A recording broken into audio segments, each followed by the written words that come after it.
take a look at Tennessee. We're going to have Josh Heupel join the show here in just a few short minutes. But for Tennessee, the mantra I would say right now through spring practice, so far so good. Right? So far so good. If you haven't yet got a membership at VolQuest, they're going to keep you in the know.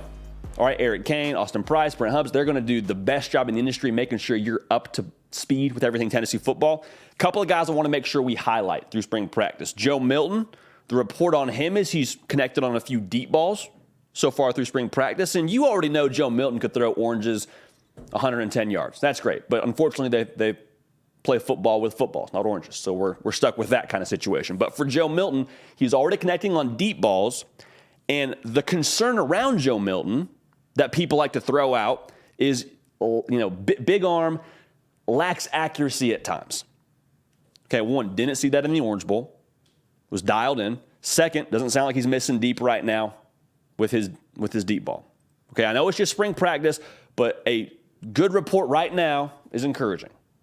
Okay, can we all agree on that? Other thing we're excited about, Ramel Keaton has continued to impress to this point in spring football. Reason why this is important, there's a lot of production to be had now. Cedric Tillman gone to the league. Jalen Hyatt gone to the league. Squirrel White going to be a guy for you this year. Brew McCoy is back. But in order for Tennessee to be as lethal as they were a season ago, why were they so good last year? Had a lot of options on the outside, right? If Jalen Hyatt wasn't able to get free, Cedric Tillman, when he was healthy, he could get free. Brew McCoy, he got open a lot. I mean, for Tennessee, I think Ramel Keaton's going to have to be a guy for you in that wide receiver 2, wide receiver 3 sort of spot.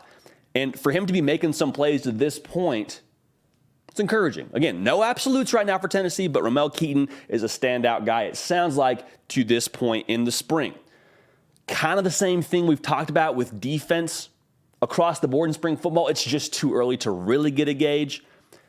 Arian Carter, we talked about it on a previous live show. He's a guy that's flashing right now for them. The young buck really popped off towards the end of his high school career and made a ton of plays for his high school team at a linebacker and running back position. So he's a good athlete.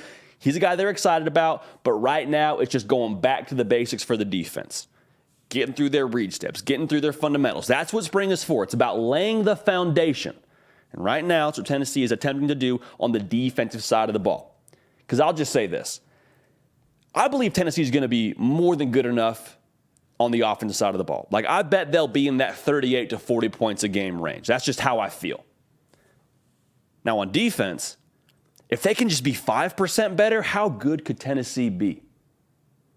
Right? I mean, the secondary last year was, if you want to call it the Achilles heel, I don't think anybody would be super upset with you saying that. That was kind of the weak point of Tennessee's team a season ago. They weren't bad all the time, but they were inconsistent. If they can be consistently 5% better as a unit, Tennessee's going to have a chance now. Tennessee's going to have a chance. So that's sort of the intel we're hearing from Tennessee so far through spring practice. Hey, y'all, thanks so much for watching. Subscribe to the channel here to make sure you don't miss an episode of The Hard Count. Also, be sure to check out other videos on the On3 YouTube channel.